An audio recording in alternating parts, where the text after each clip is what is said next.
നമ്മളടങ്ങുന്ന Asian രാജ്യങ്ങൾ means പൗരസ്ത്യ രാജ്യങ്ങൾ, ഇവിടുത്തെ ചികിത്സാ രീതികൾ, പാരമ്പര്യ ചികിത്സാ രീതികളൊക്കെ തന്നെ വ്യത്യസ്തമാണ്. അതിൻ്റെത് പാശ്ചാത്യ രീതി പോലെയല്ല.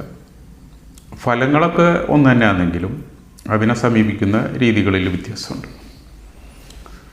നമുക്ക് ഓരോ ശാരീരിക അവയവങ്ങളുണ്ട്, മനസ്സുണ്ട്, ചിന്തയുണ്ട്. ഇപ്പം നമ്മുടെ ചിന്ത, മനസ്സ് എല്ലാം കൂടി വൈകാരിക ഭാവങ്ങൾ എങ്ങനെയാണ്, ഏത് അവയവങ്ങളോടാണ് ബന്ധപ്പെട്ടിട്ടുള്ളത്? അങ്ങനെ ഉണ്ടാവുമല്ലോ.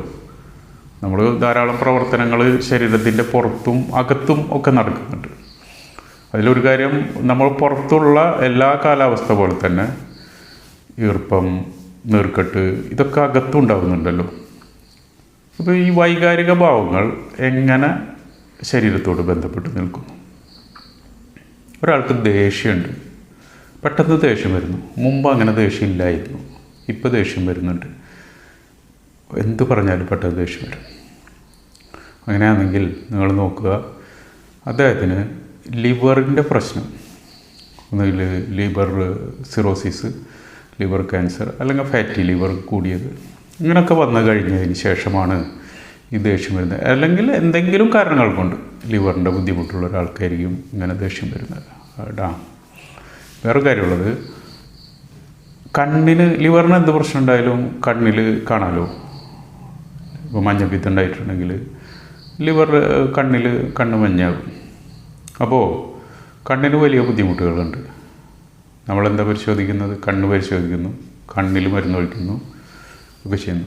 ചിലപ്പോൾ അത് ലിവറിൻ്റെ പ്രശ്നത്തിൻ്റെ പ്രത്യക്ഷ ഭാവങ്ങളാണ് കണ്ണിൽ വന്നെങ്കിലോ, അങ്ങനെ സംഭവിക്കാമല്ലോ അല്ലേ. ഇനി ഇത് മനസ്സിലാക്കാൻ വേറൊരു ഉദാഹരണം, ഇവരോട് തടിച്ച പ്രകൃതമാണ്, അധികം ഹൈറ്റില്ല.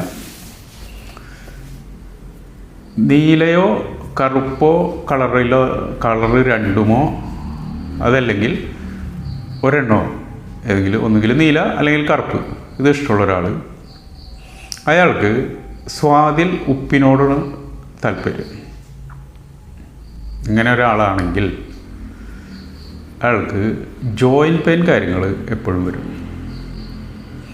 ഏത് കാലാവസ്ഥ മാറുമ്പോഴും പെട്ടെന്ന് അസുഖം കച്ച് ചെയ്യും. ഈ പകർച്ചപ്പനി മറ്റു കാര്യങ്ങളൊക്കെ ഉണ്ടല്ലോ. സങ്കടം കൂടുതലുണ്ടായിരിക്കും. അടിസ്ഥാന സ്വഭാവം ഒരു സങ്കടമായിരിക്കും.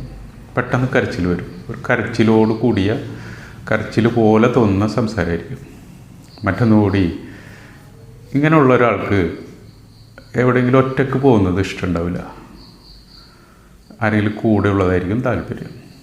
എന്ന് മാത്രമല്ല, ഏതെങ്കിലും സ്ഥലത്ത് പോയിട്ട് അയാളെ കാര്യം പ്രസൻറ്റ് ചെയ്യണം ആരെങ്കിലും കണ്ട്. അത് അയാൾക്കിഷ്ടം, അയാളെക്കാൾ കൂടുതൽ കൂടെ ഉള്ള ആൾ പ്രസൻറ്റ് ചെയ്യണമെങ്കിൽ അയാൾ പറയുന്നതിനേക്കാൾ സന്തോഷം അയാൾക്ക് ഇതായിരിക്കും. ഇനി ഇത് നിങ്ങൾ നിരീക്ഷിച്ച് നോക്കുക.